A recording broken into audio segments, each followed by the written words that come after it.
ನಿಖಿಲ ಗುಣಗಣಾರ್ಣೋ ನಿತ್ಯ ನಿರ್ಮುಕ್ತದೋಷಃ ಸರಸಿಜನೈನೋ ಶ್ರೀಪತಿರ್ಮಾನದೋ ನಃ ಮಾಯಾವಿ ಪರಮಾನಂದಂ ತ್ಯಕ್ತ್ವಾ ವಿಕುಂಠಮುತ್ತಮಂ ಸ್ವಾಮಿ ಪುಷ್ಕರಣೀ ತೀರೆ ರಮಯಾ ಸಹ ಮೋದತೆ ಕಲ್ಯಾಣಾದ್ಭುತಗಾತ್ರಾಯ ಕಾಮಿತಾರ್ಥಪ್ರದಾಯಿನೇ ಶ್ರೀಮದ್ವೆಂಕಟನಾಥಾಯ ಶ್ರೀನಿವಾಸಾಯ ತೇ ನಮಃ. ಅಭ್ರಮಂ ಭಂಗರಹಿತಂ ಅಜಡಂ ವಿಮಲಂ ಸದಾ ಆನಂದತೀರ್ಥಮತುಲಂ ಭಜೆ ತಾಪತ್ರಯಾಪಹಂ. ಚಿತ್ರೈಃ ಪದೈಶ್ಚ ಗಂಭೀರೈರ್ವಾಕ್ಯೈರ್ಮಾನೈರಖಂಡಿತೈಃ ಗುರುಭಾವಂ ವ್ಯಂಜಯಂತಿ ಭಾತಿ ಶ್ರೀನೈತೀರ್ಥವಾಗ್. ನೌಮಿನ್ಯಾಯ ಸುಧಾಧಿಕೃಜ್ಜಯಮುನೀನ್ ಶ್ರೀಪಾದರಾಟ್ಸನ್ಮಣೀನ್ ವ್ಯಾಸಾರ್ಯಾನ್ ವಿವಿಧಾಗಮಾಬ್ಧಿವಿಹರಾನ್ ಶ್ರೀವಾದಿರಾಜಾನಪಿ ವಂದೇ ಹಂಸವರಾನ್ ರಘುತ್ತಮಗುರುನ್ ವೈದದ್ಯವಾರಾನಿಧೀನ್ ಶ್ರೀಸತ್ಯವ್ರತರಾಘವೇಂದ್ರಮುನಿಪಾನ್ ಸದ್ಬೋಧಸಧ್ಯಾನಪಾನ್ ವಿದ್ಯಾಯಾಂ ವಿಬುಧಾಚಾರ್ಯಂ ವೇದಜ್ಞಾನಾಬ್ಧಿಚಂದಿರಂ ದುರ್ಮತಧ್ವಾಂತಮಾರ್ತಂಡಂ ಸತ್ಯಧ್ಯಾನಮುನಿಂ ಭರೆ. ಸತ್ಯಾಭಿಜ್ಞಕರಾಬ್ಜೋತ್ಥಾನ್ ಪಂಚಾಶದ್ವರ್ಷಪೂಜಕಾನ್ ಸತ್ಯಪ್ರಮೋದತೀರ್ಥಾರ್ಯಾನ್ ನೌಮಿನ್ಯಾಯ ಸುಧಾರತಾನ್. ಶಾಸ್ತ್ರೇಷು ಪಾರದರ್ಶ್ವಾನಂ ಶಾಸ್ತ್ರಜ್ಞೇಷು ಚ ವತ್ಸಲಂ ದೀನಭಕ್ತೋದ್ಧಾರಕರಂ ಸತ್ಯಾತ್ಮಾನಂ ಗುರುಂ ಭರೆ.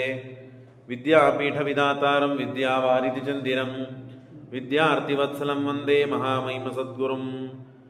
ಸ್ವಸ್ತ್ಯಸ್ತು ಅಶೇಷತಾಂ ಸನ್ಮಂಗಲಾನಿ ಸಂಭವಂತು. ಸಮ್ಯಕ್ ಶ್ಲೋಕೈಕಶ್ರವಣಪಠನಮಾತ್ರೇಣ ಭಕ್ತಶ್ಚ ಶ್ರೋತॄಣಾಂ ನಿಖಿಲ ಕಲಿಕೃತಕಲ್ಮಷಾಪನೋತನ ಪಟೋದರೇ ಧರ್ಮಾದ್ಯ ಕಿಲ ಪುರುಷಾರ್ಥ ಸಾಧಿನೀಭೂತೆ ಶ್ರೀ ಭವಿಷ್ಯೋತ್ತರ ಪುರಾಣಾಂತರ್ಗತೆ ವೆಂಕಟೇಶ ಮಹಾತ್ಮೆ ಅದ್ಯ ಕಥಾ ಪ್ರಾರಂಭೆ ಸತಿ ಕಿಂಚಿತ್ ಪೂರ್ವಕಥಾ ಪ್ರಮೇಯಾನುವಾದಃ.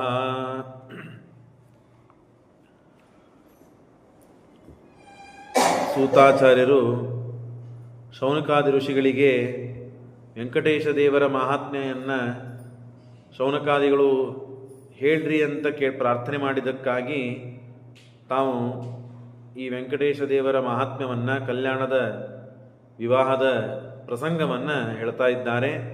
ಜನಕ ಎಂಬ ರಾಜ ಇದ್ದ, ಅವನು ಮಹಾಧಾರ್ಮಿಕ. ಅವನಿಗೆ ಒಬ್ಬವನು ತಮ್ಮ, ಅವನಿಗೆ 3 ಜನ ಹೆಣ್ಣು ಮಕ್ಕಳು. ಜನಕರಾಜನಿಗೆ ಸೀತೆ ಎಂಬ ಜಗನ್ಮಾತೆ ಲಕ್ಷ್ಮೀದೇವಿಯೇ ಅವತಾರವಾಗಿ ಬಂದಿದ್ದಾಳೆ. ಬಹಳ ಸುಖದಿಂದ ಕಾಲವನ್ನು ಕಳೀತಾ ಇದ್ದ. ಈ ಸುಖನೇ ಸದಾಕಾಲ ನನಗಿರಲಿ ಅಂತ ಬೇಡಿಕೊಂಡ. ಅದು ಸಜ್ಜನರಿಗೆ ಸರಿಯಾದ ಬೇಡಿಕೆ ಅಪೇಕ್ಷೆಗಳು ಅಲ್ಲ. ಹಾಗಾಗಿ ದೇವರು ಅವನಿಗೆ ತನ್ನ ತಮ್ಮನನ್ನೇ ಸಾಯಿಸಿಬಿಟ್ಟ, ಮೃತನಾಗಿ ಮಾಡಿಬಿಟ್ಟ ಭಗವಂತ. ಅವನನ್ನು ಆಶ್ರಯಿಸಿಕೊಂಡೇ ಸಕಲ ರಾಜ್ಯವೂ ನಡೀತಾ ಇತ್ತು. ಹಾಗಾಗಿ ಮತ್ತೆ ಏನು ಮಾಡಬೇಕು ಅಂತ ತೋಚಲಿಲ್ಲ ಅವನಿಗೆ. ತನ್ನ ಹೆಂಡತಿಯೂ ಸಹಗಮನಕ್ಕೆ ಹೋಗಿದ್ದಾಳೆ. ಆಗ 4 ಜನ ಹೆಣ್ಣು ಮಕ್ಕಳಿದ್ದಾರೆ. ಯಾವಾಗ ಯಾವ ಶತ್ರುಗಳು ಬಂದು ಅಪಹಾರ ಮಾಡಿಕೊಂಡು ಹೋಗ್ತಾರೋ ಗೊತ್ತಿಲ್ಲ. ಏನು ಮಾಡಬೇಕು ಅಂತ ಅಳ್ತಾ ಕೂತಿದ್ದಾನೆ. ಆಗ ಶತಾನಂದರು ಬಂದು ಅವನಿಗೆ ಉಪದೇಶ ಮಾಡ್ತಾರೆ. ಈ ಎಲ್ಲ ಆಪತ್ತುಗಳಿಗೆ ವಿಪತ್ತುಗಳಿಗೆ ಪರಿಹಾರವಾಗುವುದು ನಮ್ಮ ಕೈಯಲ್ಲಿಲ್ಲ. ದೇವರ ಚರಿತ್ರೆಯನ್ನು ನಾವು ಕೇಳಿದರೆ ಆ ಎಲ್ಲ ಆಪತ್ತು ಪರಿಹಾರ ಆಗ್ತದೆ. ಯಾರಿಗೆ ಯಾವ ಅಪೇಕ್ಷೆ ಇದೆಯೋ, ಹಣ ಬೇಕವರಿಗೆ ಹಣ, ಮಕ್ಕಳು ಬೇಕಂದರೆ ಮಕ್ಕಳು, ವಿವಾಹವಾಗಬೇಕಂದ್ರೆ ವಿವಾಹ ಇತ್ಯಾದಿ ಸಕಲ ವಿಧವಾದಂತಹ ಇಷ್ಟಾರ್ಥಗಳು ದೊರಕ್ತದೆ ಮತ್ತು ಅನಿಷ್ಟಗಳು ಪರಿಹಾರ ಆಗ್ತದೆ. ಅಂತಹ ಯೋಗ್ಯವಾದಂತಹ ಚರಿತ್ರೆ ಈ ಬೆಟ್ಟಕ್ಕೆ 4 ಯುಗದಲ್ಲಿ 4 ಹೆಸರುಗಳಿವೆ ಅಂತ ಹೇಳಿ ಋಷಭಾಚಲ ಅಂತನ್ನುವ ಕಥೆಯನ್ನು ಮೊದಲಿಗೆ ಹೇಳುತ್ತಾರೆ. ಕೃತಯುಗದಲ್ಲಿ ಋಷಭ ಅಂತ ಒಬ್ಬ ಅಸುರ ಬಹಳ ಉನ್ಮತ್ತನಾಗಿದ್ದ. ಆದರೆ ಅಷ್ಟೇ ದೇವರ ಭಕ್ತನಾಗಿದ್ದ. ಪ್ರತಿನಿತ್ಯ ಸ್ನಾನ ಮಾಡಿ ದೇವರ ಪೂಜೆಯನ್ನು ಮಾಡಿ ಭಕ್ತಿಯಿಂದ ತನ್ನ ಶಿರಸ್ಸನ್ನೇ ಪುಷ್ಪವನ್ನಾಗಿ ಸಮರ್ಪಣೆ ಮಾಡಿದ. ಈಗ 5,000 ವರ್ಷಗಳಾದ ಮೇಲೆ ದೇವರು ಪ್ರತ್ಯಕ್ಷನಾದ, ವರ ಕೊಟ್ಟ. ಏನು ವರ ಕೊಟ್ಟ ಅಂದರೆ, ನನಗೆ ನಿನ್ನ ಜೊತೆ ಯುದ್ಧ ಆಡುವ ಅಪೇಕ್ಷೆ ಇದೆ. ನೀನು ಎಲ್ಲ ಅವತಾರಗಳಲ್ಲಿಯೂ ಅದ್ಭುತವಾದ ಪರಾಕ್ರಮವನ್ನು ತೋರಿಸಿದ್ದಿ, ಆದರೆ ನನಗೆ ನೋಡಲಿಕ್ಕೆ ಆಗಿಲ್ಲ. ನಾನು ನೋಡಬೇಕಾಗಿದೆ ಆ ಪರಾಕ್ರಮ. ನಿನ್ನ ಜೊತೆ ಯುದ್ಧವಾಡಿ ಅಂದಾಗ ಆಗಲಿ ಅಂತ ಹೇಳಿ ಘನಘೋರ ಯುದ್ಧವಾಗ್ತದೆ. ದೇವರು ಏನೇನು ಮಹಿಮೆಗಳನ್ನು ತೋರಿಸ್ತಾನೆ ಯುದ್ಧದಲ್ಲಿ, ಅದನ್ನೆಲ್ಲ ಋಷಭನು ಆ ಮಹಿಮೆಗಳನ್ನು ತೋರಿಸ್ತಾನೆ. ಹಾಗಾಗಿ ಕೊನೆಗೆ ಸುದರ್ಶನ ಚಕ್ರವನ್ನು ತೆಗೆದುಕೊಂಡ. ಆ ಚಕ್ರದ ಮಹಿಮೆಯನ್ನು ತಾನು ಋಷಭ ತಿಳಿದಿದ್ದ. ಆ ಚಕ್ರದಿಂದ ನಾನು ಸಮೃದ್ಧನಾದೆ ಅಂತಾದರೆ ನಾನು ಮುಕ್ತಿಗೆ ಹೋಗ್ತೇನೆ, ಅವಶ್ಯವಾಗಿ ನೀನು ಆ ಚಕ್ರದಿಂದ ನನ್ನನ್ನು ಸಂಹಾರ ಮಾಡು ಅಂತ ದೇವರಿಗೆ ಪ್ರಾರ್ಥನೆ ಮಾಡಿದಾಗ, ಸಾಯುವುಕ್ಕಿಂತ ಮುಂಚೆ ನನಗೆ ನಿನ್ನ ದರ್ಶನಕ್ಕೆ, ನಿನ್ನ ಜೊತೆಗೆ ಯುದ್ಧ ಮಾಡುವಂತೆ ಸಾಧನಕ್ಕೆ ಅವಕಾಶ ಮಾಡಿಕೊಟ್ಟಂತಹ ಈ ಬೆಟ್ಟ, ಹಾಗಾಗಿ ಬೆಟ್ಟಕ್ಕೆ ನನ್ನ ಹೆಸರು ಬರಲಿ. ಅವನ ಹೆಸರು ಋಷಭ, ಹಾಗಾಗಿ ಋಷಭಾದ್ರಿ, ಋಷಭಾಚಲ ಅಂತ ಈ ಬೆಟ್ಟಕ್ಕೆ ಹೆಸರು ಬಂತು ಅಂತ ಕೃತಯುಗದಲ್ಲಿ ಆ ಬೆಟ್ಟಕ್ಕೆ ಯಾಕೆ ಹೆಸರು ಬಂತು ಅಂತ ತಿಳಿಸಿದ್ದನ್ನು ನೀವು ನಿನ್ನೆ ಕೇಳಿದ್ದೀರಿ. ತ್ರೇತಾಯಾಮ್ ಅಂಜನಾಚಲಂ, ತ್ರೇತಾಯುಗದಲ್ಲಿ ಅಂಜನಾಚಲ ಅಂತ ಇದಕ್ಕೆ ಹೆಸರು ಬಂತು. ಯಾಕೆ ಬಂತು ಅಂತ ಕೇಳಿದರೆ, ಆಗ ಜನಕರಾಜ ತಾನು ಶತಾನಂದರಿಗೆ ಕೇಳಿದಾಗ ಪುರಾ ಕೇಸರಿಣ ಪತ್ನಿ ಎಂಜನ ಕಮಲಲೋಚನ ಅನಪತ್ಯ ದುಃಖೇನ ಮತಂಗ ಮುನಿ ಮಾಗತಂ. ಮಕ್ಕಳು ಇಲ್ಲ ಅಂತ ಬಹಳ ದುಃಖ ಇತ್ತು. ಕೇಸರಿ ಅಂತ ಕಪಿ, ಅವನ ಪತ್ನಿ, ಅವನ ಹೆಂಡತಿ ಅಂಜನ, ಬಹಳ ಧರ್ಮಿಷ್ಠರು ದಂಪತಿಗಳು, ಆದರೆ ಮಕ್ಕಳಿಲ್ಲ. ಹಾಗಾಗಿ ಏನು ಮಾಡಬೇಕು ಅಂತ ಬಹಳ ತೊಂದರೆಯಲ್ಲಿದ್ದಾಗ ಆಗ ಮತಂಗರ ಶರಣಕ್ಕೆ ಹೋಗ್ತಾಳೆ. ಮತಂಗರು ನಮಸ್ಕಾರ ಮಾಡಿ ಪ್ರಾರ್ಥನೆ ಮಾಡಿ, ಸ್ವಾಮಿ ಅಂಜನೋವಾಚ ಅಹೋ ತಾಪಸ ಸಾರ್ಧೂಲ ಪುತ್ರಾಯ ಮಮ ಕಾಗತಿ. ಮಕ್ಕಳಿಲ್ಲ ಅಂದ ಮೇಲೆ ನಮಗೆ ಯಾವ ಗತಿ ಆಗ್ತದೆ? ಮಕ್ಕಳು ಬೇಕಲ್ಲ ಸಮಾಜಕ್ಕೆ, ಜಗತ್ತಕ್ಕೆ. ನಮ್ಮ ಕುಲವನ್ನು ಉದ್ಧಾರ ಮಾಡುವ ಮಕ್ಕಳು ಬೇಕು, ಇಲ್ಲದಿದ್ದರೆ ಹೇಗೆ ನಡೀತದೆ ಅಂತ ಪ್ರಾರ್ಥನೆ ಮಾಡಿ, ಮಕ್ಕಳಿಗಾಗಿ ನಾನೇನು ಮಾಡಬೇಕು ಅಂದಾಗ ಮತ್ತಂಗರು ಹೇಳಿದರು, ಬಹಳಿನ ಮನಸ್ಸಿಗೆ ಬೇಜಾರು ಮಾಡಿಕೊಳ್ಳುವ ಅಗತ್ಯ ಇಲ್ಲ, ಕಷ್ಟವನ್ನು ಅನುಭವಿಸುವ ಅಗತ್ಯವಿಲ್ಲ. ಪಂಪಾಯ ಪೂರ್ವ ದಿಗ್ಭಾಗೆ 15 ಯೋಜನಾಂತರೇ ನರಸಿಂಹಾಶ್ರಮಂ ದೇವಿ ವರ್ತತೆ ವಸುಧಾತಲೆ. ಭೂಮಿ ಮೇಲೆ ಶ್ರೇಷ್ಠವಾದ ಸ್ಥಳಗಳಿವೆ, ತೀರ್ಥಗಳಿವೆ, ನದಿಗಳಿವೆ, ಪರಮಾತ್ಮನ ಪ್ರತಿಮೆಗಳಿವೆ. ಅಲ್ಲಿ ಹೋಗಿ ನಾವು ಉಪಾಸನೆ, ಸಾಧನೆ, ಜಪ, ಹೋಮ, ತಪಸ್ಸುಗಳನ್ನು ಮಾಡಿದರೆ ಅಪೇಕ್ಷಿತವಾದ ಇಷ್ಟಾರ್ಥಗಳು ಇರ್ತವೆ. ಇಲ್ಲಿ ಪಂಪಾ ಸರೋವರ ಇದೆ. ಆ ಪಂಪಾ ಸರೋವರದ 50 ಯೋಜನ ದೂರದಲ್ಲಿ ಒಂದು ನರಸಿಂಹ ತೀರ್ಥ ಇದೆ, ನರಸಿಂಹಾಶ್ರಮ ಅಂತ ಇದೆ. ಆ ನರಸಿಂಹಾಶ್ರಮಕ್ಕೆ ಹೋಗಿ ತಸ್ಯ ದಕ್ಷಿಣ ದಿಗ್ಭಾಗೆ, ಅದರ ದಕ್ಷಿಣ ದಿಕ್ಕಿನಲ್ಲಿ ಒಂದು ನಾರಾಯಣ ಪರ್ವತ. ಆ ನಾರಾಯಣ ಪರ್ವತದಲ್ಲಿ ಸ್ವಾಮಿ ಪುಷ್ಕರಣಿ ಇದೆ. ಅದರ ಉತ್ತರ ಭಾಗದಲ್ಲಿ ಒಂದು ರಹದಾರಿ ಕ್ರೋಶ, ಅಲ್ಲಿ ಆಕಾಶಗಂಗೆ ಗಂಗಾ ನದಿ ಹರಿತಾಳೆ. ಅಲ್ಲಿ ಹೋಗಿ ನೀನು ಸ್ನಾನಾದಿಗಳನ್ನು ಮಾಡಿ ತಪಸ್ಸು ಮಾಡಿ 12 ವರ್ಷಗಳ ಕಾಲ, ನಮಗೆಲ್ಲ 12 ವರ್ಷಗಳ ತಪಸ್ಸು ಮಾಡಿರಿ ಅಂದರೆ ಮಕ್ಕಳೇ ಬೇಡ ಅಂತ ಅಂದ್ಬಿಡ್ತೀವಿ ನಾವು. ಮಕ್ಕಳಿಗಾಗಿ ಹೋಗಿ ಪ್ರಾರ್ಥನೆ ಮಾಡಿದ್ರು ಮತಂಗ ಋಷಿಗಳಿಗೆ, ಸ್ವಾಮಿ ನನಗೆ ಮಕ್ಕಳಾಗಿಲ್ಲ, ಹಾಗಾಗಿ ಮಕ್ಕಳಾಗಬೇಕು, ಏನಾದರೂ ಉಪಾಯ ಹೇಳ್ರಿ ಅಂತ ಪ್ರಾರ್ಥನೆ ಮಾಡಿದರೆ, ನೀನು ಪ್ರತಿನಿತ್ಯ 3 ಬಾರಿ ಸ್ನಾನ ಮಾಡಿ ಅಲ್ಲಿ ನರಸಿಂಹ ತೀರ್ಥ ಇದೆ, ಅದರ ಉತ್ತರ ಭಾಗಕ್ಕೆ ಹೋಗು, ನಾರಾಯಣಾಶ್ರಮ, ಸ್ವಾಮಿ ಪುಷ್ಕರಣಿ ತೀರ, ದೊಡ್ಡದಾದ ಗಂಗಾ ನದಿ ಹರಿತಾಳೆ. ಆ ಗಂಗಾ ನದಿಯಲ್ಲಿ ಸ್ನಾನ ಮಾಡಿ ತತ್ರ ಸ್ನಾತ್ವಾತ ಕಲ್ಯಾಣಿ 12 ತಪಶ್ಚರ, 12 ವರ್ಷಗಳ ಕಾಲ ನೀನು ತಪಸ್ಸು ಮಾಡು, ನಿನಗೆ ಸಂತಾನ ಆಗ್ತದೆ ಅಂತ ಹೇಳಿದರೆ ಬೇಡ ಅಂತ ಓಡೋಗ್ಬಿಡ್ತಾರೆ ಬೇರೆಯವರಾದರೆ. ಆದರೆ ಮತಂಗರ ಮೇಲೆ ವಿಶ್ವಾಸ, ಆ ಬ್ರಾಹ್ಮಣರ ಮೇಲೆ ವಿಶ್ವಾಸ, ತನಗೆ ಆಗಬೇಕಾದ ಸಂತಾನದು ಮಹತ್ತರವಾದ ಕಾರ್ಯವನ್ನು ಸಮಾಜಕ್ಕೆ ಮಾಡಬೇಕು ಅಂತನ್ನುವ ದೊಡ್ಡದಾದ ಆಲೋಚನೆ. ಆ ಆಲೋಚನದಿಂದಾಗಿ ಅಲ್ಲಿ ಹುಟ್ಟಿ ಬಡವರು ಸಾಮಾನ್ಯರಾದವರಲ್ಲ, ಹುಟ್ಟುವರು ಹನುಮಂತ ದೇವರು. ಹಾಗಾಗಿ ತೇನ ಪುಣ್ಯೇನ ತೇ ಪ್ರೋಕ್ತೋ ಭವಿಷ್ಯತಿ ಗುಣಾಧಿಕಃ. ಅದಕ್ಕೆ ಹೇಳ್ತಾರೆ, ಜಗತ್ತಿಗೆ ಗುಣಗಳು ಅಂತೇನಿವೆಯೋ ಆ ಗುಣಗಳಿಗೆ ಅತ್ಯಂತ ಉತ್ತಮ ಗುಣವನ್ನು ಪಡೆದಂತಹ ಗುಣಾಧಿಕನಾದ ಯಾರು ಹನುಮಂತ ದೇವರಿದ್ದಾರೋ ಅವರು ಬಂದು ಅಲ್ಲಿ ಅವತಾರ ಮಾಡೋರಿದ್ದಾರೆ. ಅವತಾರ ಮಾಡಬೇಕಾದರೆ ಪುಣ್ಯ ತಪಸ್ಸು ಸ್ವಲ್ಪ ಆದರೆ ನಡೆಯುವುದಿಲ್ಲ, ಬಹಳ ಬೇಕು. ಅಲ್ಲಿಯೂ ಕೂಡ ದುರ್ವಾಸರು 13 ವರ್ಷಗಳ ಕಾಲ ತಪಸ್ಸನ್ನು ಸೇವೆಯನ್ನು ಮಾಡಿಸಿಕೊಂಡು ಅವನಂತರದಲ್ಲಿ ಕುಂತಿಗೆ ತಾವು ಮಂತ್ರ ಕೊಟ್ಟರು ಅಂತ ನಾವು ಕೇಳ್ತೇವೆ. ಆಗ ಭೀಮಸೇನ ದೇವರು, ಧರ್ಮರಾಜ ಇತ್ಯಾದಿಗಳು, ಅಲ್ಲಿ ಅರ್ಜುನ ಅಲ್ಲಿ ಅವತಾರ ಮಾಡಿ ಬಂದಿದ್ದಾರೆ.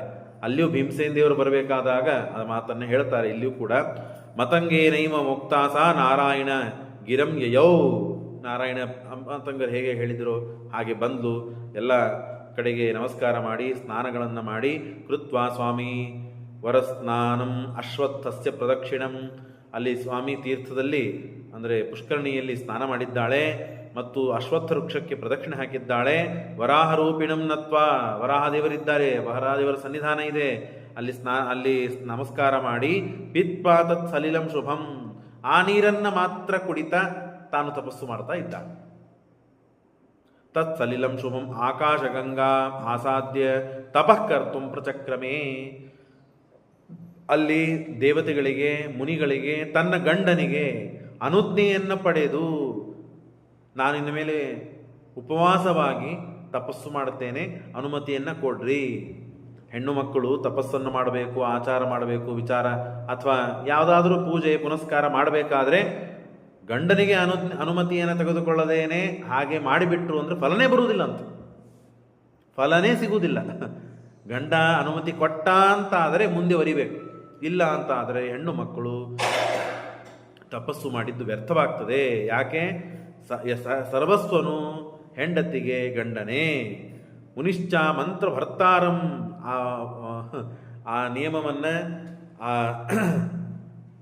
ಹೆಣ್ಣು ಮಕ್ಕಳಿಗಿದ್ದ ವ್ರತ, ಆ ವ್ರತವನ್ನು ತಿಳಿಸಿಕೊಡುತ್ತದೆ. ಭರ್ತಾರಂ ವ್ರತಾರ್ಥಂ ಭಕ್ಷವರ್ಜಿತಾ. ಆಯಿತು, ನೀನು ಉಪವಾಸವಾಗಿ ಇರು, ತಪಸ್ಸು ಮಾಡು ಅಂತ ಗಂಡ ಅನುಮತಿ ಕೊಟ್ಟ ಮೇಲೆ ಉಪವಾಸವಾಗಿ ತಪಸ್ಸು ಮಾಡ್ತಾ ಇದ್ದಾಳೆ.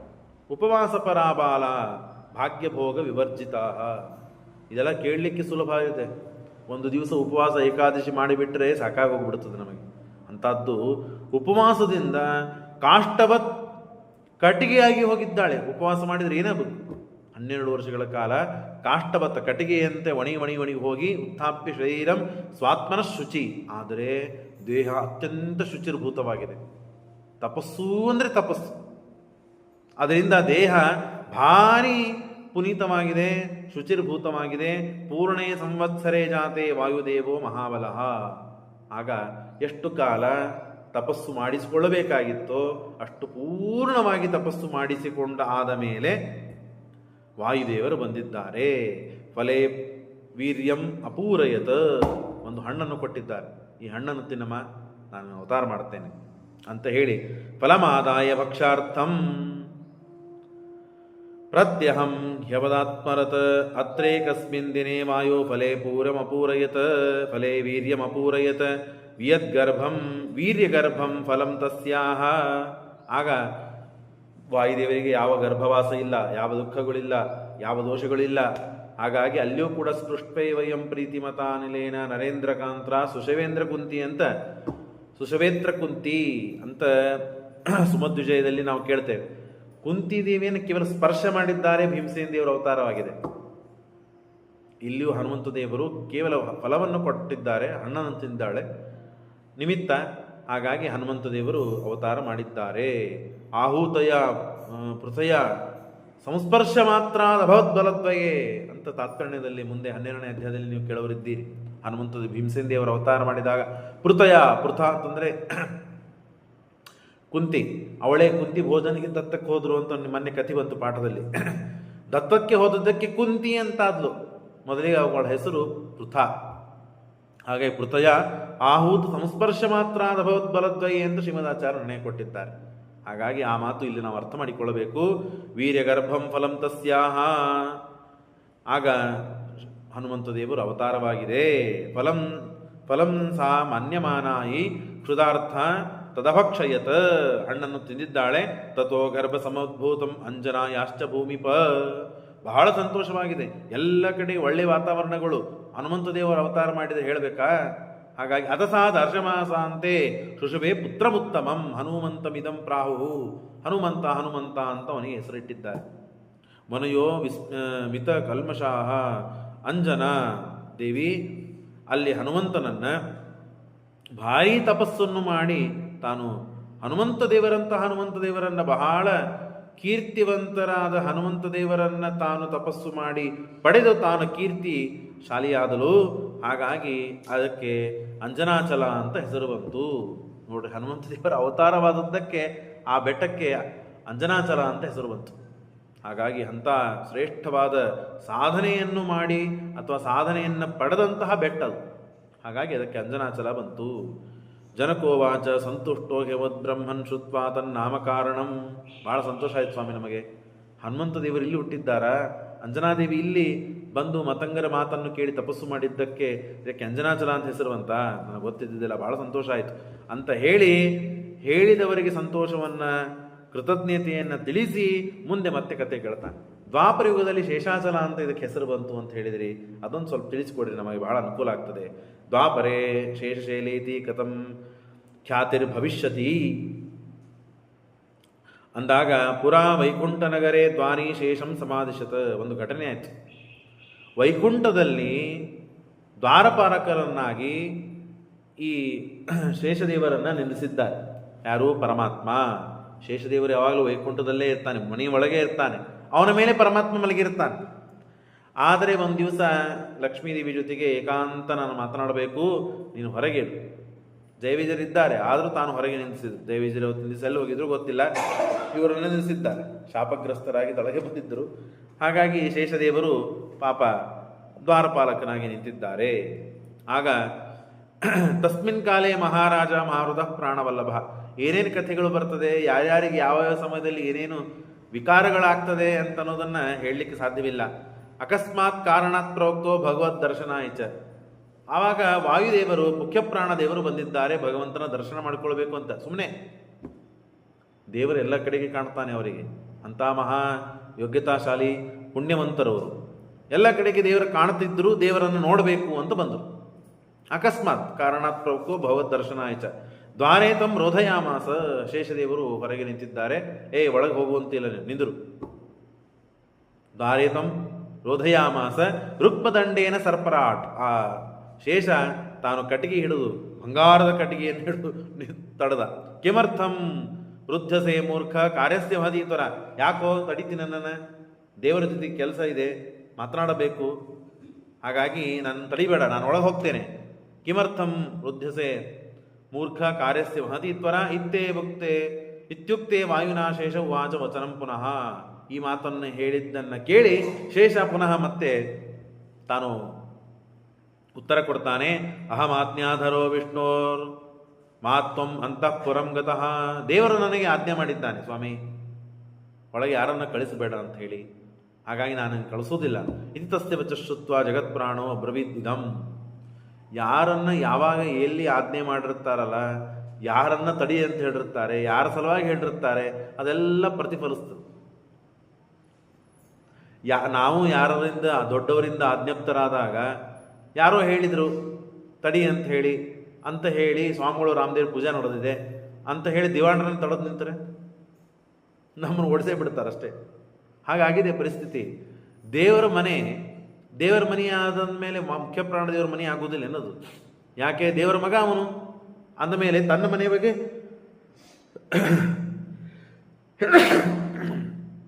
ಒಳಗೆ ಹೋಗಬೇಡ ಅಂತ ಹೇಳಿದರೆ ಸಿಟ್ಟು ಬರದೆ ಏನಾಗಬೇಕು? ಅಹಮಾಜ್ಞಾಧರೋ ವಿಷ್ಣು ಮಾತ್ವಂ ಅಂತಃಪುರಂ ಗತಃ ಜಯಶ್ಚ ವಿಜಯಶ್ಚೈವ ಸಪ್ತೋಯೌ ಮುನಿಭಿ ಪುರಾ. ನಿನಗೆ ಗೊತ್ತಿಲ್ಲ, ಹಿಂದೆ ಜಯ ವಿಜಯರಾಗಿ ಹೋದರು.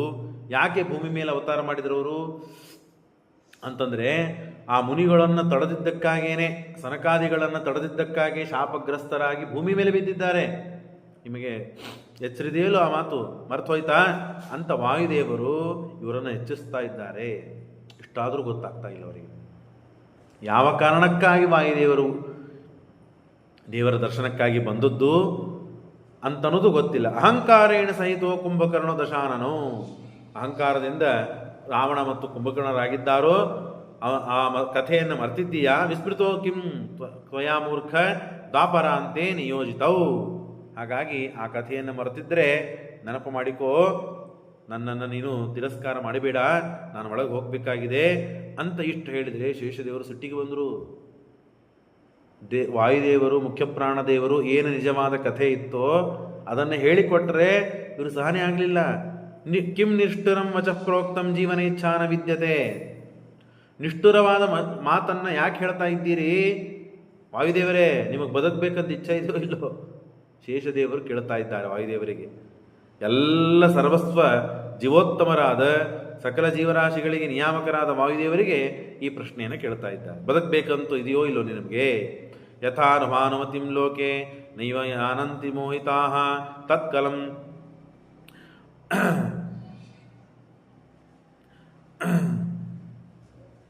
ಹೀಗೆ ಬಲೆ ಜ್ಞಾನೇ ವೀರ್ಯಾಗೇ ವಾ ವಿಷ್ಣು ಭಕ್ತೋ ನ ತತ್ಸಮಃ. ನಾನು ಯಾರಂತ ತಿಳಿದಿರಿ? ಅಹಂಕಾರ ಬಂದಾಗ ಅಥವಾ ಏನೋ ಒಂದು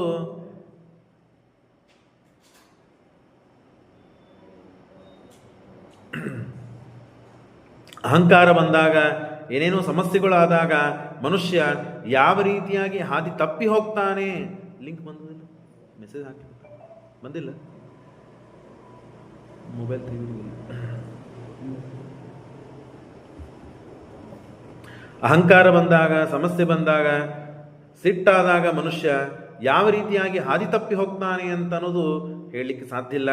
ಅದನ್ನೇ ಈ ಶೇಷದೇವರ ಮಹಿಮೆಯಿಂದ, ಶೇಷದೇವರ ಚರಿತ್ರೆಯಿಂದ, ಹನುಮಂತ ದೇವರ ಅಥವಾ ವಾಯುದೇವರ ಜೀವೋತ್ತಮ ರಾದದ್ದರಿಂದ ಅವರ ಮಹಿಮೆಯನ್ನು ಹೇಳೋ ದ್ವಾರ ಇದನ್ನು ತಿಳಿಸಿಕೊಡ್ಲಿಕ್ಕೆ ಪುರಾಣದಲ್ಲಿ ತಿಳಿಸಿಕೊಡ್ತಾರೆ. ಲೋಕಾನಾಂತು ಹಿತಾರ್ಥಾಯ ಹಿತಾರ್ಥಾಂ ಜಗದೀಶತು ಸ್ಥಾಪಿತೋಸ್ಮಿ ದ್ವಾಪರೇ ಪ್ರೇತ್ಯೆ ನಾರಾಯಣೇನ ಚ. ದೇವರಿಗೆ ನನ್ನ ಮೇಲೆ ಬಹಳ ಪ್ರೀತಿ ಇದೆ ಅಂತ ಹೇಳಿ ನನ್ನ ಹತ್ತಿರ ಇಟ್ಟುಕೊಂಡಿದ್ದಾನೆ. ನನ್ನ ದ್ವಾರಪಾಲಕನಾಗಿ ಆದೇಶ ಮಾಡಿ ನನಗೆ ನಿಂದಿಸಿದ್ದಾನೆ. ಅಂದ ಮೇಲೆ ನೀನು ಬಹಳ ದೇವರ ಮೇಲೆ ಭಕ್ತಿ ಇದೆ ಅಂತ ಹೇಳ್ತಿ, ಅದು ಸರಿಯಲ್ಲ ಅಂತ ವಾಯುದೇವರು ಹೇಳಿದರೆ, ವಾಯುದೇವರು ಹೇಳುತ್ತಾರೆ, ಬಿಡಾಲಸ್ಥೋ ಅಂತಸ್ಥಿತೋ ವಾಪಿ ಬಲಿಷ್ಠೆ ಬಹಿಷ್ಠೆ ವಸತೋ ನಹಿ ಶಯನಂ ರತ್ನ ಪರ್ಯಂತೆ ರಾಜಾನಮಪಿ ಸೇವತೆ. ಬಿಡಾಲದಲ್ಲಿ, ಬಿಡಾಲ ಅಂದರೆ ಬೆಕ್ಕು, ಆ ಬೆಕ್ಕು ರಾಜನ ಸಿಂಹಾಸನ ಮೇಲೆ ಓಡಾಡಿದ ಮಾತ್ರಕ್ಕೆ ಅದು ಶ್ರೇಷ್ಠ ಅಂತ ಆಗ್ತದ? ಆನೆಯನ್ನು ಹೊರಗೆ ನಿಂದ್ರಿಸಿರ್ತಾರೆ, ಅದು ಶ್ರೇಷ್ಠ ಅಂತೀರೋ ಬೆಕ್ಕು ಶ್ರೇಷ್ಠ ಅಂತೀರೋ? ನೀನೇ ಅರ್ಥ ಮಾಡಿಕೋ. ಹಾಗಾಗಿ ನೀನು ಬೆಕ್ಕು ಇದ್ದಂತೆ, ದೇವರು ನಿನ್ನ ಮೇಲೆ ಮಲ್ಕೋತಾನೆ, ನಿನ್ನ ಮೇಲೆ ಉಳ್ಳಾಡ್ತಾನಂತ ಮಾತ್ರಕ್ಕೆ ನೀನು ಶ್ರೇಷ್ಠ ಅಂತ ಆಗ್ತೀಯಾ? ಇಲ್ಲ, ನಾನು ಆನೆನೇ ಶ್ರೇಷ್ಠ, ಅದು ನಿನಗೆ ಎಚ್ಚರಿರಲಿ ಅಂಥೇಳಿ ಪರಸ್ಪರ ಹಾಗೆ ಮಾತನಾಡ್ತಾರೆ. ಕಿಮರ್ಥಂ ಕ್ರೋಢಸೇ ಶೇಷ ಪುಮಾನ್ ಗೋತ್ರಾಗತಃ ಪರಃ. ನಿನ್ನೆ ಕಳಿಸಿದ ಲಿಂಕಿನಲ್ಲೇನೆ ಇವತ್ತು ಪ್ರವಚನ, ಪ್ರತಿನಿತ್ಯವೂ ಹಾಗೆ ಇರ್ತದೆ. ಅನೇಕ ಜನ ಲಿಂಕ್ ಕಳಿಸ್ರಿ ಲಿಂಗಿರ್ತಾರೆ. ನನ್ನ ಮೊಬೈಲು ರೆಕಾರ್ಡಿಗೆ ಇಟ್ಟಿನಿ, ಆಗೋದಿಲ್ಲ. ಯಾರಿಗೆ ಸಾಧ್ಯ ಇದ್ದರೆ ಅದನ್ನು ಕಳಿಸ್ರಿ ಯಾರೇ.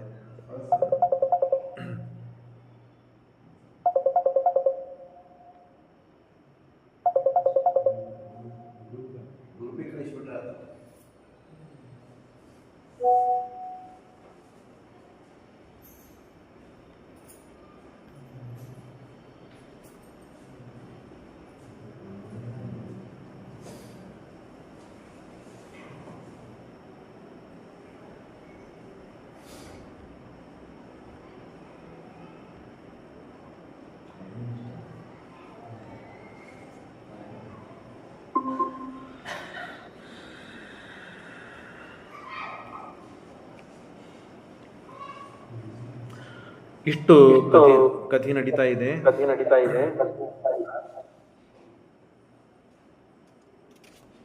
ಹೀಗೆ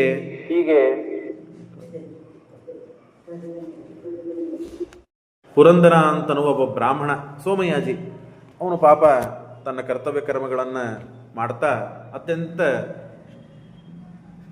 ಯೋಗ್ಯವಾದ ಬ್ರಾಹ್ಮಣನಾಗಿದ್ದ.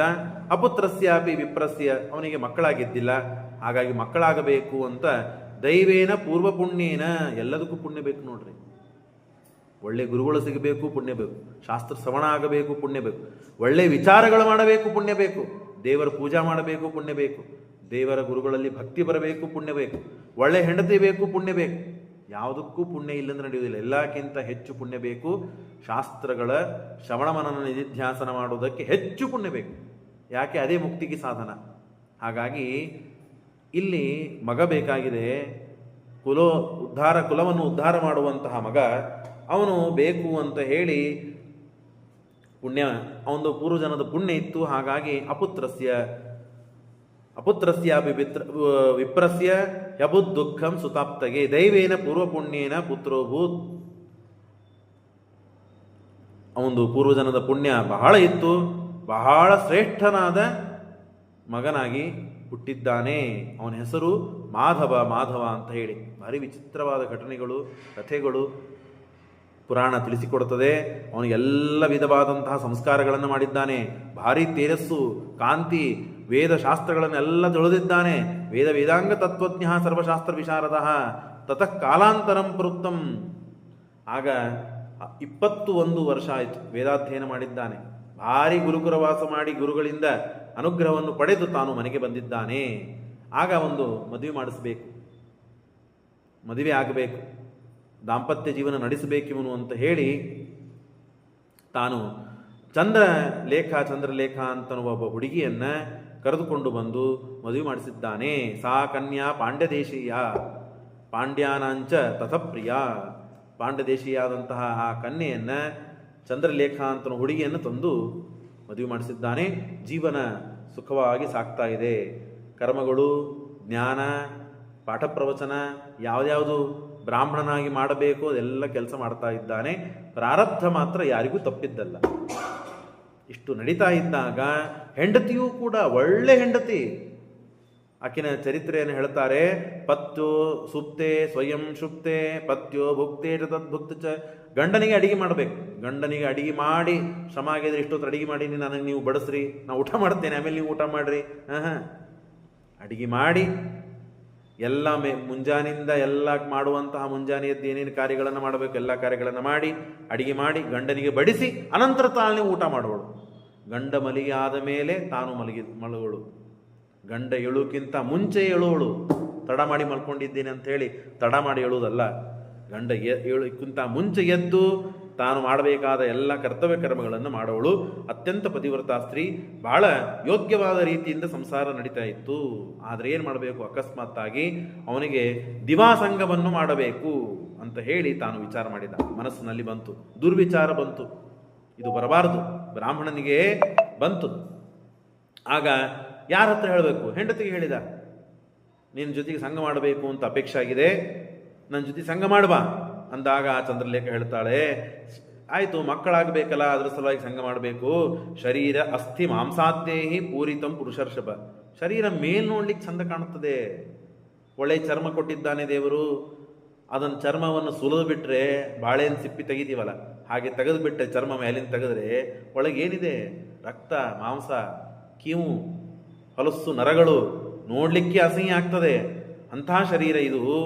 ಅದರಿಂದ ಕೇವಲ ತಪಸ್ಸಿಗಾಗಿ ಉಪಯೋಗಿಸಬೇಕು ಶರೀರ, ಅಂಥದ್ದು ಕಾಮಕ್ಕಾಗಿ ಉಪಯೋಗ ಮಾಡೋದಲ್ಲ ಅಂತ ಹೆಂಡತಿ ಉಪದೇಶ ಮಾಡ್ತಾಳೆ. ತತ್ರಾಪಿ ದಿವಸ ಕ್ರೀಡಾ. ಅಷ್ಟಾಗಿ ರಾತ್ರಿ ಸಂಘ ಮಾಡಿದರೆ ನಡೀತದೆ ಅಂತ ನೋಡ್ಕೋಣ. ಮುಂಜಾನೆ ಸೂರ್ಯಚಂದ್ರರಿದ್ದಾರೆ, ದೇವತೆಗಳಿದ್ದಾರೆ, ಎಲ್ಲ ಮುಂಜಾನೆ ಹೊತ್ತಿಗೆ ಸಂಘ ಮಾಡೋದು ಸರಿಯಲ್ಲ. ನಿಕೇತೆ ಪಿತಾ, ಅಗ್ನಿಹೋತ್ರ ನಡೀತಾ ಇದೆ, ಪಾಠ ಪ್ರವಚನ ನಡೀತಾ ಇದೆ, ಇಂತಹ ಸಮಯದಲ್ಲಿ ಸರಿಯಲ್ಲ. ಒಂದು ಕೆಲಸ ಮಾಡು, ಸೂರ್ಯನನ್ನು ನೋಡು, ಸೂರ್ಯನ ನೋಡು, ನಿನ್ನ ಕಾಮವನ್ನು ಬಿಟ್ಟುಬಿಡು. ಪ್ರಭಾಕರ ಪ್ರಭಾಂ ಪಶ್ಯ ತಜ ಕಾಮಂ ದ್ವಿಜಾತ್ಮನಃ. ಒಳ್ಳೆ ಉಪದೇಶಗಳು, ಒಳ್ಳೆ ಕರ್ಮಗಳು, ಒಳ್ಳೆಯವರು ಎಲ್ಲರೂ ಇದ್ದಾಗಲೂ ಅವನ ಪರಾಬ್ಧ ಕೆಟ್ಟಾಗಿತ್ತು ಅಂತಾದರೆ ಯಾವುದೂ ಕಿವಿಗೆ ಹತ್ತುವುದಿಲ್ಲ ಮಾತುಗಳು, ಯಾವ ಉಪದೇಶಗಳು ನಾಟುವುದಿಲ್ಲ. ಪ್ರತಿಯಾಗಿ ವಾದ ಮಾಡುವ ಪ್ರಸಂಗ ಬರ್ತದೆ. ಅದೆಲ್ಲ ಮಾಧವನ ಚರಿತ್ರೆಯಲ್ಲಿ ನಡೀತಾ ಇದೆ. ಪ್ರಭಾಕರ ಪ್ರಭಾಂ ಪಶ್ಯ ತಜ ಕಾಮಂ ದ್ವಿಜಾತ್ಮನ ಅಂತ ಹೇಳಿದಾಗಲೂ ಮಾಧವ ಹೇಳ್ತಾನೆ, ಅದೆಲ್ಲ ನನಗೆ ಗೊತ್ತಿಲ್ಲ, ನನಗೆ ಮನಸ್ಸಾಗಿದೆ, ಹೆಂಡತಿಯಾದವಳು ನೀನು, ಗಂಡನ ಕಾಮನೆಗಳನ್ನು ಪೂರೈಸುವುದು, ಅದನ್ನು ಸಮಾಪ್ತಿ ಮಾಡುವುದು ನಿನ್ನ ಕೆಲಸ. ಹಾಗಾಗಿ ಮನೋರಥಂ, ನನ್ನ ಮನೋರಥವನ್ನು ಈಡೇಸುವುದು ನಿನ್ನ ಕೆಲಸ, ನೀನು ಮಾಡೋದನ್ನು. ಬಹಾದುರವಚನಕ ಆಯಿತು, ಇಷ್ಟು ನೀನು ಆಜ್ಞೆ ಮಾಡಿದ ಮೇಲೆ ನಾನು ಇನ್ನೇನು ಮಾಡ್ಲಿಕ್ಕೆ ಸಾಧ್ಯ ಇಲ್ಲ, ಏನಾಗ್ತದೆ ಆಗ್ತದೆ, ದೇವರ ಇಚ್ಛೆ ಅಂತ ಹೇಳಿ ತಾನು ಒಂದು ಕೆಲಸವನ್ನು, ಒಂದು ಉಪಾಯವನ್ನು ಹೇಳ್ತಾಳೆ. ನಾನು ಕಾಡಿಗೆ, ನದಿಗೆ ನೀರಿಗಾಗಿ ಕೊಡವನ್ನು ತೆಗೆದುಕೊಂಡು ಹೋಗ್ತೇನೆ, ನೀನು ದರ್ಭವನ್ನು ತೆಗೆದುಕೊಂಡು ಬರ್ತೇನೆ ಅಂತ ನೆಪ ಮಾಡಿಕೊಂಡು ಕಾಡಿಗೆ ಬಾ, ಸಂಘ ಮಾಡೋಣ. ಆಗಲೇ ಅವಳು ವಿಚಾರ ಮಾಡಿಬಿಟ್ಲು. ಸಜ್ಜನರಿಗೆ ಅಪೇಕ್ಷೆ ಆಗಬಾರದ ಅಪೇಕ್ಷೆ ಆಗಿದೆ ಅಂತ ಆದರೆ ಏನೋ ಕೆಟ್ಟದಾಗುವುದಿದೆ ಅಂತ ಅರ್ಥ. ಅದನ್ನು ವಿಚಾರ ಮಾಡಿದ್ದಾಳೆ, ದೇವರಿಚ್ಛೆ ಅಂತ ಅಂದ್ಕೊಂಡ್ಲು, ಕಾಡಿಗೆ ಹೋಗಿದ್ದಾಳೆ. ಇವನು ಬಂದಿದ್ದಾನೆ, ಗಚ್ಚಾಮಿ ಜಲಹೇತುಸ್ತು ಗಚ್ಚತ್ವಂ ಪುರುಷರ್ಷಭ. ಆಗ ತಾನು ಬಂದಿದ್ದಾನೆ. ತತ್ರ ಅಂತೆ, ಅವಳು ಮುಂದೆ ಸಾಕ್ತಾ ಇದ್ದಾಳೆ, ತಾನು ಹಿಂದೆ ಹಿಂದೆ ಬರ್ತಾ ಇದ್ದಾನೆ.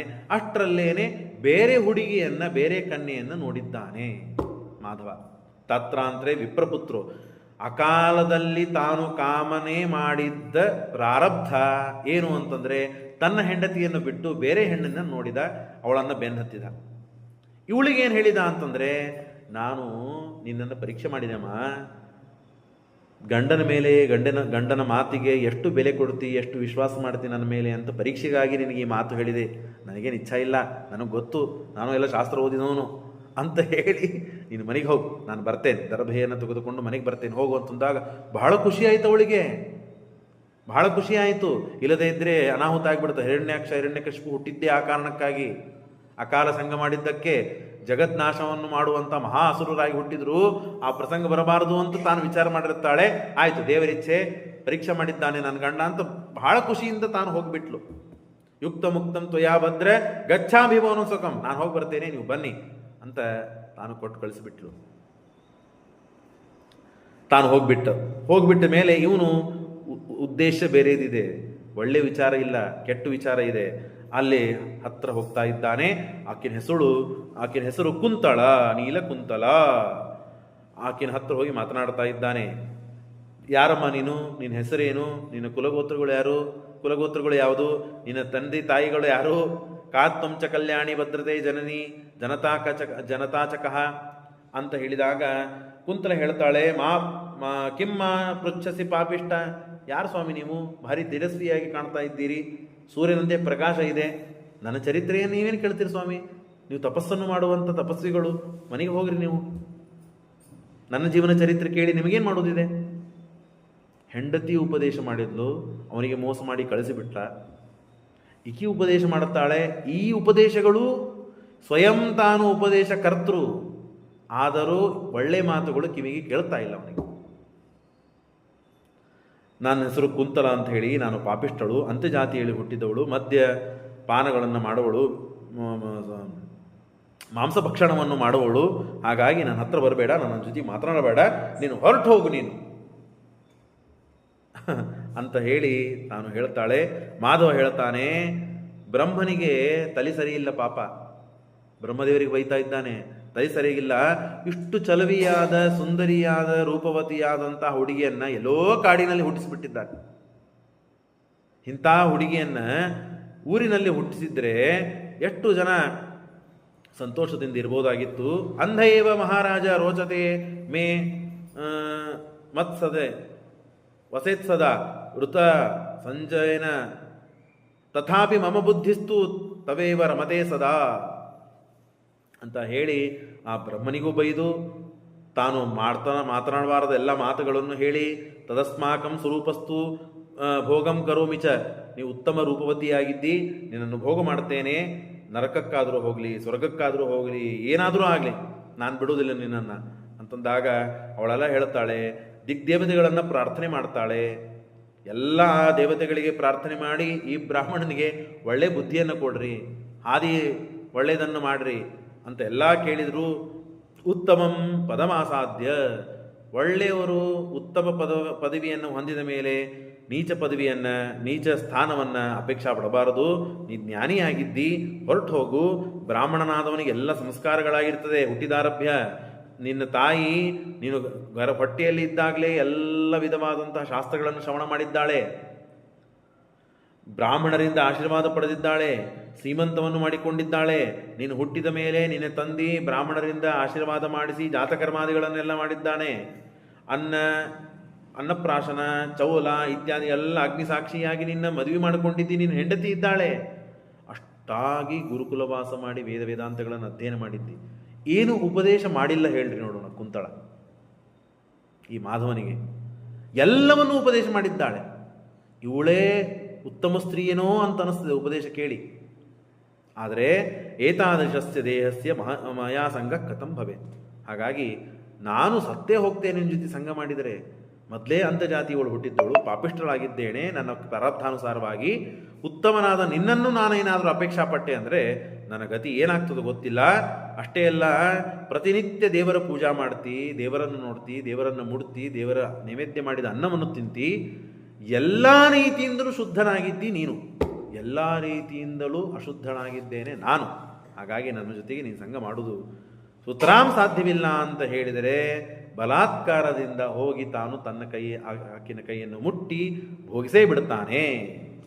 ಭೋಗಿಸಿದ್ದಕ್ಕಾಗಿ ಆಯಿತು, ಉಪದೇಶ ಮಾಡುವುದು, ಹೇಳುವುದು ನಮ್ಮ ಕೆಲಸ, ನಾವು ಮಾಡಿದ್ದೇವೆ, ದೇವತೆಗಳು ಪ್ರಾರ್ಥನೆ ಮಾಡಿದ್ದೇನೆ, ನಿನ್ನ ಪ್ರಾರಬ್ಧವೇ ಆಗಿದೆ ಅಂತ ತಾನು ತಿಳಿದುಕೊಂಡು ಆಯ್ತು, ಇನ್ನು ಮೇಲಿಂದ ನೀನು ತಲೆಯನ್ನು ಬೋಳಿಸು, ಶನಿವಾರವನ್ನು ತೆಗಿ, ಮದ್ಯಪಾನ, ಮಾಂಸ ಭಕ್ಷಣ ಇತ್ಯಾದಿಗಳನ್ನೆಲ್ಲ ಮಾಡು ಅಂತಂದಾಗ ಆ ಬ್ರಾಹ್ಮಣ ಸುಮ್ಮನೆ ಇರಬೇಕು, ಬೇಡ, ನೀ ಚಂದಿದ್ದಿ ನೋಡಲಿಕ್ಕೆ, ನಿನ್ನನ್ನು ಭೋಗಿಸಬೇಕಾಗಿತ್ತು, ಭೋಗಿಸಿದೆ, ನಾನು ಮನೆಗೆ ಹೋಗ್ತೇನೆ ಅಂತ ಹೋಗಲಿಲ್ಲ ಅವನು. ನೀನು ಬೇಕು ನನಗಂತ ಕೂತ, ನಿನ್ನ ಜೊತೆಗೆ ಸಂಸಾರ ಮಾಡ್ತೀನಿ ಅಂತ ಕೂತ. ನನ್ನ ಜೊತೆಗೆ ಸಂಸಾರ ಮಾಡೋದಿದ್ರೆ ಕರಾರುಗಳಿವೆ, ನನ್ನ ಜೊತೆಗೆ ಇರಬೇಕಂತಾದರೆ ನನ್ನ ಹಾಗೆ ಇರಬೇಕು. ನೀನು ಏನು ಮಾಡಬೇಕಮ್ಮ? ತಲೆ ಬಳಸ್ಕೋಬೇಕು, ಬಳಸ್ಕೊಂಡ. ಜನಿವಾರ ತೆಗಿಬೇಕು, ತಕ್ಕೊಂಡ. ಮಾಂಸ ಭಕ್ಷಣ ಮಾಡಬೇಕು, ಮಾಡಿದ. ಸುರಾಪಾನ ಮಾಡಬೇಕು, ಮಾಡಿದ. ಎಂಥ ಪ್ರಾರಬ್ಧ ಇರ್ತದೆ ನೋಡ್ರಿ. ಎಂಥ ಬ್ರಾಹ್ಮಣ, ವೇದಗಳನ್ನು ತಿಳಿದವನು, ಕಲ್ತವನು, ಈ ಅವಸ್ಥೆ ಬಂತವನಿಗೆ. ಹೀಗೆ 12 ವರ್ಷಗಳ ಕಾಲ ಆಗೋಗಿದೆ. ಒಂದು 5 ನಿಮಿಷ ಮುಂದೆ ಹೋಗ್ತೇನೆ, ನನ್ನ ನಡುವೆ ಬಹಳ ವಿಘ್ನಗಳು ಬಂದು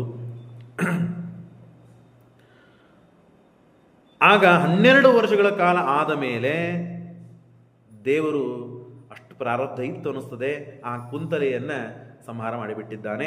ಆಯುಷ್ಯ ತೀರಿದೆ, ಸತ್ತು ಹೋಗಿದ್ದಾಳೆ. ಜಗಾಮ ವರ್ಣಂ ರಾಜನ್ ಕುಂತಲ. ಆಗ ಜ್ಞಾನೋದಯ ಆಗಿದೆ.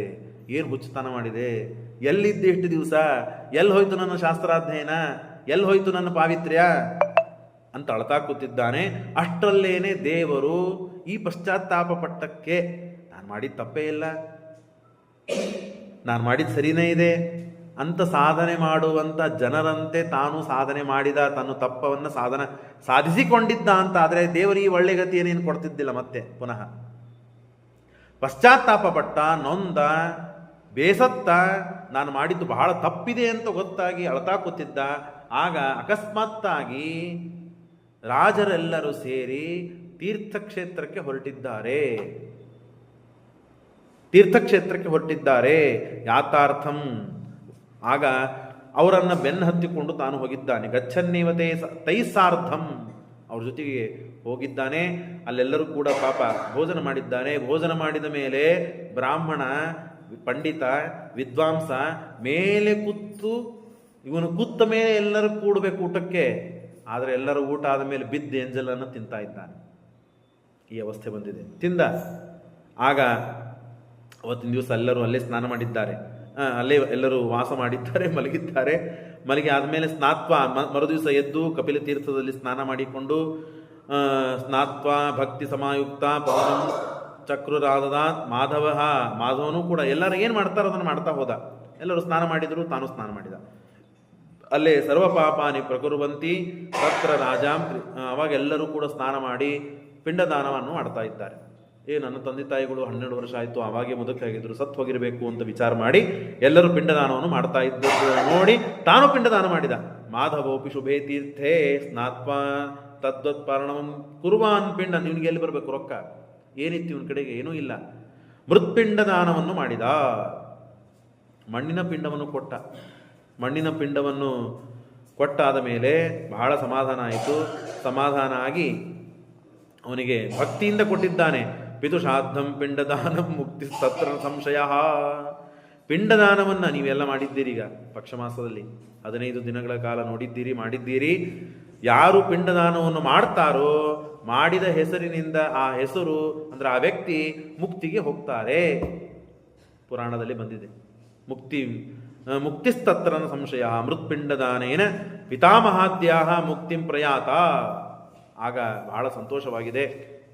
ಏನೋ ಅವನಿಗೆ ಮನಸ್ಸಿಗೆ ಸಮಾಧಾನ. ಇಷ್ಟು ದಿವಸ ಏನೋ ಇತ್ತು, ಇವತ್ತು ಸಮಾಧಾನ ಆಗಿದೆ ಅಂತ ಅವನಿಗೆ ಭಾವನೆ ಬಂದಿದೆ.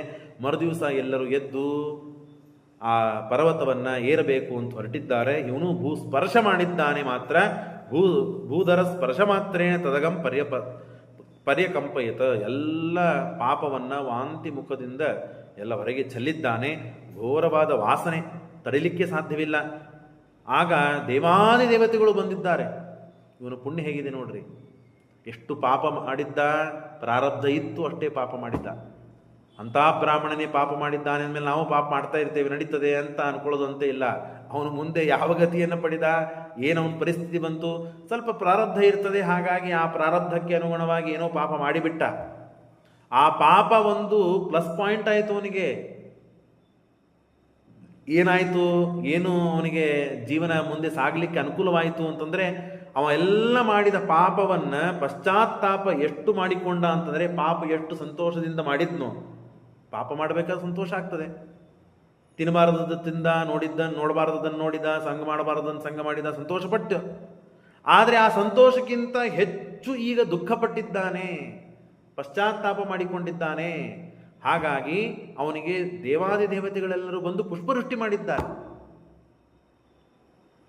ಇಷ್ಟು ಪಾಪ ಮಾಡಿದ ವ್ಯಕ್ತಿ ಪಶ್ಚಾತ್ತಾಪದಿಂದ ಎಲ್ಲ ಪಾಪ ಕಳೆದುಕೊಂಡು, ಹಾಗಾಗಿ ಪುಷ್ಪವೃಷ್ಟಿಯನ್ನು ಮಾಡಿ ಅವನಿಗೆ ಬ್ರಹ್ಮದೇವರು ಹೇಳ್ತಾ ಇದ್ದಾರೆ, ನೀನು ಇಲ್ಲೇ ಹೋಗು, ಸ್ವಾಮಿ ತೀರ್ಥಕ್ಕೆ, ಸ್ವಾಮಿ ಪುಷ್ಕರಣಿಯಲ್ಲಿ ಸ್ನಾನ ಮಾಡು, ವರಾಹದೇವರ ದರ್ಶನವನ್ನು ತೆಗೆದುಕೊಂಡು ನೀನು ಈ ದೇಹವನ್ನು ಬಿಟ್ಬಿಡು.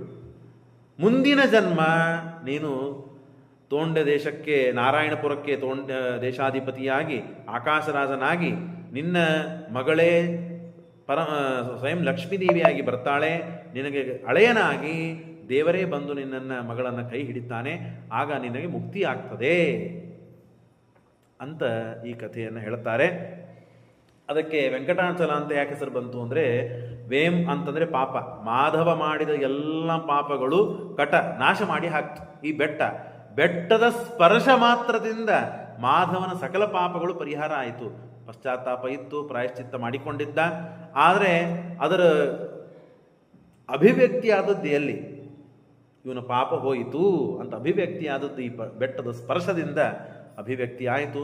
ದೇವಾದಿ ದೇವತೆಗಳು ಬಂದು ವರವನ್ನು ಕೊಟ್ಟರು, ಮುಂದೆ ನಿನ್ನ ಹಳೆಯನಾಗಿ ದೇವರೇ ಸಿಗ್ತಾನೆ, ಆಗ ನಿನಗೆ ಮುಕ್ತಿ ಆಗ್ತದೆ.